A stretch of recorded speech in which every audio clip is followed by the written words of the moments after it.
നിങ്ങളുടെ ഇഷ്ട പരമ്പരകൾ എക്സ്ക്ലൂസീവായി സൺ നെക്സ്റ്റ് ആപ്പിലൂടെ തികച്ചും ഫ്രീ ആയി ഇപ്പോഴേ ആപ്പ് ഡൗൺലോഡ് ചെയ്യൂ. കടൽ തീരത്തെ നാട്ടിലൊരു വീട്, അവിടെ ഒന്നിച്ചൊരു ജീവിതം. അതായിരുന്നു നമ്മൾ ഒന്നിച്ചെടുത്ത തീരുമാനം. ദേവേട്ടന് ഓർമ്മയുണ്ടോ? ദുബായ് മോളിലൂടെ നമ്മൾ ചുമ്മാ കാഴ്ചകൾ കണ്ടു നടക്കുമ്പോ പെട്ടെന്ന് ദേവേട്ടൻ മറ്റൊരു കാര്യം പറഞ്ഞു. ഇതുപോലെ ഒരു മാൾ നമുക്ക് നമ്മുടെ നാട്ടിലുണ്ടാക്കണമെന്ന്. അന്ന് ഞാൻ ആ സ്വപ്നം എന്റേതും കൂടിയാക്കി. എനിക്കറിയാം, എല്ലാം ഓർമ്മയുണ്ട്. ദേവേട്ടൻ ഇരിക്കെ. എന്തായാലും ദേവേട്ടന്റെ ആ സ്വപ്നം ഇപ്പൊ യാഥാർത്ഥ്യമാവാൻ പോവാ. ദൈവം എന്റെ കൂടെ ആയതുകൊണ്ടാ ഒടുവിൽ പാർട്ണർഷിപ്പിന് വേണ്ടി എന്നെ തന്നെ ദേവേട്ടനെ അപ്രോച്ച് ചെയ്യേണ്ടി വന്നത്. അതെ പ്രവി. പ്രവി പ്രവി ആ വിളി വീണ്ടും ഒന്ന് കേൾക്കാനാ ഞാൻ ഓടി വന്നത്. ജീവിതകാലം മുഴുവൻ കേൾക്കാൻ ഞാൻ കൊതിച്ചതാ ഈ വിളി.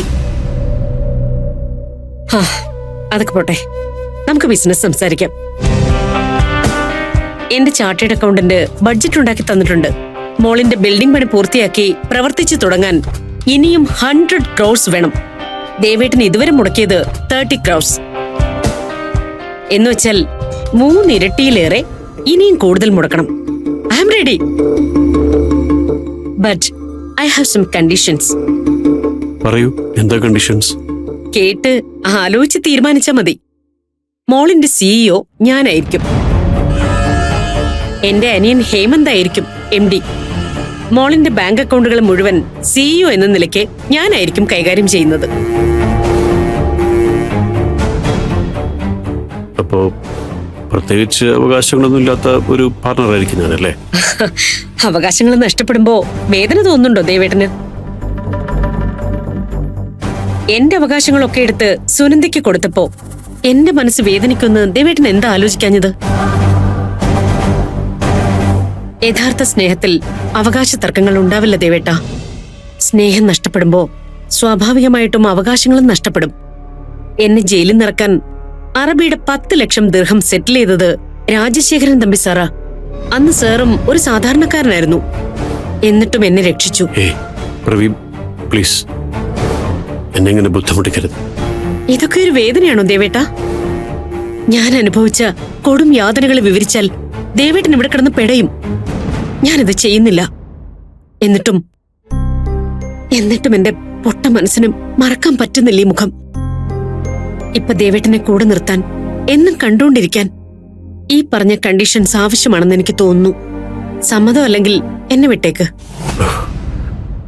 ഇല്ലില്ല, സമ്മതം എനിക്ക്. എന്റെ ഇൻവെസ്റ്റ്മെന്റ് 3/4 ഭാഗം ബാങ്ക് ലോണാ. അതിന്റെ റീപേയ്മെന്റ് എല്ലാം മുടങ്ങിയ അവസ്ഥയല്ല. ഞാന് താമസിക്കുന്ന വീടും റെഡ് ചെയ്തിരിക്കുക. അതൊന്നും ഓർത്ത് വിഷമിക്കണ്ട. Partnership deed ഞാനുണ്ടാക്കാം. വീട്ടഡ്രസ് എനിക്കൊന്ന് വാട്സപ്പ് ചെയ്താൽ മതി. ചെയ്യാം. ഇതെന്റെ കസിൻ ഹേമന്ത്. ഹായ്. ഹലോ. ഡാ, ഞങ്ങൾ മോളിന്റെ ഡീൽ ഉറപ്പിച്ചു. നീ ഒന്ന് ചാർട്ടേഡ് അക്കൗണ്ടന്റിന്റെ അടുത്ത് പോണം. Okay, done. ദേവേട്ടാ, ബിസിനസ് ഡീലൊക്കെ കഴിഞ്ഞു. നമുക്കൊന്ന് നടന്നാലോ? കമാ.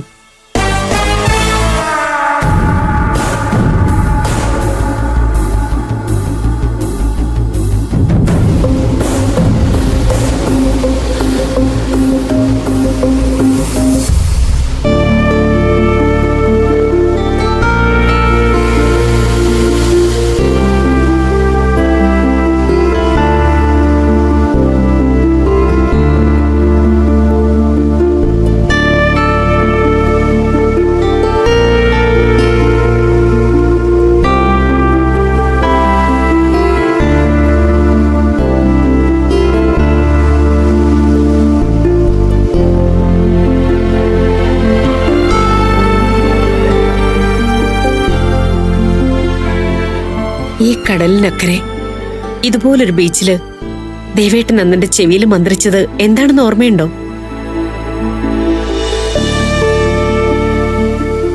ഈ കടപ്പുറത്തുകൂടി നമ്മുടെ കുട്ടികൾ ഓടിക്കളിക്കുന്നത് കാണണമെന്ന്.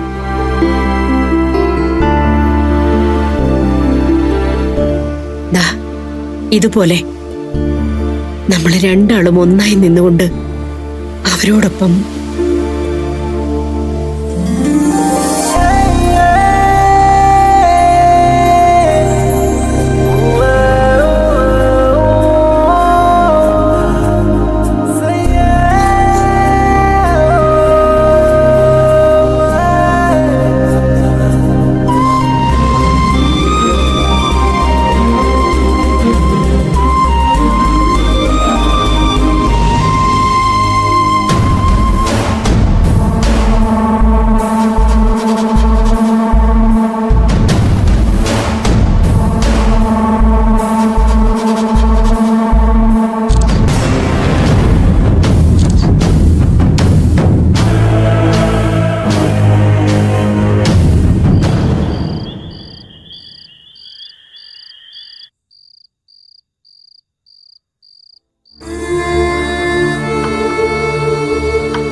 എങ്കിൽ ഇത്ര പെട്ടെന്ന് കമ്പനി ഗസ്റ്റ് ഹൗസിലേക്ക് മാറേണ്ടി വരുന്ന കരുതിയില്ല.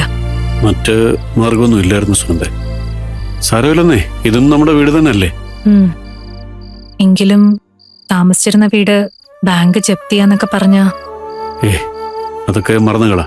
ഇനിയും എത്ര വീടുകൾ നമുക്ക് വാങ്ങാൻ പറ്റും? അല്ല, ആ മോളിന്റെ ഫിനാൻസ് ശരിയായോ? അതൊക്കെ ശരിയായി. നമ്മുടെ മോളെ ഒരു 4 മാസം കൊണ്ട് ഓപ്പൺ ആവും. ശേഖർ സാർ പണം തന്നോ? ഇല്ല.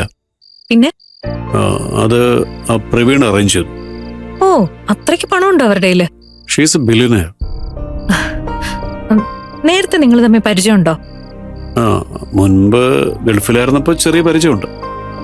വലിയ ബിസിനസ് മാഗ്നറ്റാ ഇപ്പൊ അവര്. പക്ഷേ അതൊന്നുമല്ല എന്റെ മുമ്പിലുള്ള ഇപ്പോഴത്തെ പ്രശ്നം. കാശ് മുടക്കാനേ അവര് കുറച്ച് കണ്ടീഷൻസ് ഒക്കെ വെച്ചു.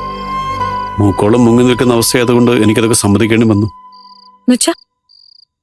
എന്റെ ഷെയർ അതുപോലെ തന്നെ ഉണ്ടാവും. പക്ഷേ അഡ്മിനിസ്ട്രേഷനും മറ്റും അവരായിരിക്കും.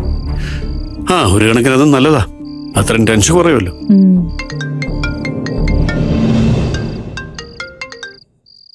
ഹലോ. അതെ അതെ അതെ അതെ. എവിടെയാ? ഞാനിവിടെ വീട്ടിലാ. അടുത്താരെങ്കിലും? ഇല്ല, ആരുമില്ല. കൊറേ നേരം കിടന്നിട്ട് ഉറക്കം വന്നില്ല. അപ്പൊ പിന്നെ ഒന്ന് വിളിക്കാൻ തോന്നി. എന്തു പറ്റി? എന്തു പറ്റാന്? ഞാൻ എപ്പോഴും അങ്ങനെയാ. ഉറക്കമൊക്കെ കണക്കാ. എപ്പോഴും ഒറ്റയ്ക്കല്ലേ. കൊറേ ഓർമ്മകൾ. അതായിരുന്നു ഇതുവരെ. ഇപ്പൊ ഒന്ന് ഫോൺ ചെയ്യാനെങ്കിലും അപ്പുറത്ത് ദേവേട്ടനുണ്ടല്ലോ. പ്ലീസ്, കഴിഞ്ഞു. ഇനിയും അങ്ങോട്ടുള്ള നല്ല കാര്യങ്ങൾ മാത്രം നമുക്ക് നോക്കാം. പക്ഷേ എനിക്ക് മാത്രം എല്ലാം നഷ്ടപ്പെട്ടത്. അത് മറക്കാൻ പറ്റില്ലല്ലോ. സാരമില്ല ദേവേട്ട, ഒരു ബിസിനസ് സ്ട്രാറ്റജിയിലൂടെ ആണെങ്കിലും നമ്മൾ ഒന്നിക്കല്ലേ. ആ സന്തോഷം പങ്കുവയ്ക്കാനാ വിളിച്ചത്. ആ നെഞ്ചിൽ ചേർന്ന് നിന്നപ്പോ ഞാൻ അറിയാതെ പഴയ പ്രവീണയായി ദേവേട്ട. ആയിക്കോട്ടെ. അതൊരു മീറ്റിംഗ് വെച്ച് നമുക്ക് ഫൈനലൈസ് ചെയ്യാം. വേണം, എല്ലാം ഫൈനലൈസ് ചെയ്യണം. എന്തായാലും ഇനി എന്നും ദേവേട്ടന് എന്റെ ഒരു ഗുഡ് നൈറ്റ് കോൾ ഉണ്ടാവും. ഒന്നിനുമല്ല, ഞാൻ ഒറ്റയ്ക്കാണ് എന്ന തോന്നൽ എനിക്ക് ഉണ്ടാവാതിരിക്കാൻ. Good night.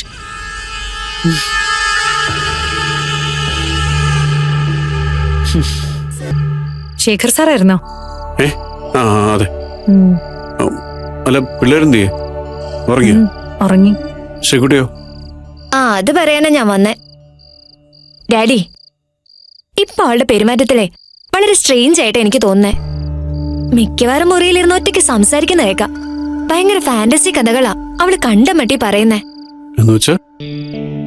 അവള് സ്വർഗവാതിൽ പക്ഷിയെ കണ്ടു, സ്വർണ്ണ തേളിനെ കണ്ടു, തറവാട്ടിലെ ചിത്രത്തിൽ നിന്ന് ഗൗരി മുത്തശ്ശി ഇറങ്ങി വന്ന് അവളോട് സംസാരിച്ചു. മുത്തശ്ശി പറഞ്ഞപ്പോ കൊടുങ്ങല്ലൂരമ്മ വന്ന് മരിച്ചുപോയ ആ അപ്പൂസിന്റെ അച്ഛനെ ജീവിപ്പിച്ചു. ഇങ്ങനെ വളരെ ഓഡ് ആൻഡ് സ്ട്രേഞ്ച് സ്റ്റോറീസാ. എനിക്ക് അവളെ നല്ല പേടിയുണ്ട് ഡാഡി. നമുക്ക് അവളൊരു സൈക്കാട്രിസ്റ്റിനെ കാണിച്ചാലോ? നീ എന്താ എന്റെ കുഞ്ഞിനെ ഭ്രാന്തിയാക്കാൻ പോവാണോ? ഈ അമ്മയ്ക്ക് എന്താ? ഒരു ഡോക്ടർ അവളോട് സംസാരിക്കുമ്പോ എന്താ ഇങ്ങനത്തെയൊക്കെ സംസാരത്തിന് കാരണമെന്ന് കണ്ടുപിടിക്കാൻ പറ്റും. മനസ്സിനുള്ളിൽ ആഴത്തി പതിഞ്ഞ എന്തെങ്കിലും ഒരു കാരണം കാണും ഇതിന് പിന്നിൽ. പേരും കായും പൂവും തടിയും ഒക്കെ എന്റെ അമ്മ തന്നെയാ. ഇത്രയും ദിവസം കൊണ്ട് സകല പുരാണ കഥകളും അവളെ പഠിപ്പിച്ചു കാണും. ശരി, ഞാൻ കണ്ടത് പറഞ്ഞേ ഉള്ളൂ. ഗുഡ് നൈറ്റ് അമ്മേ. Good night daddy. Good night മോളെ. വാദേവേട്ടാ, കിടക്കാം.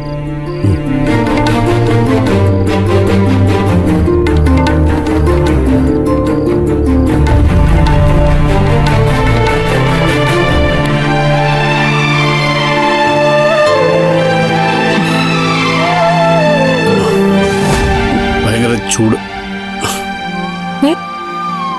AC ഓണാണല്ലോ. എന്നാലും ഭയങ്കര ഉഷ്ണം.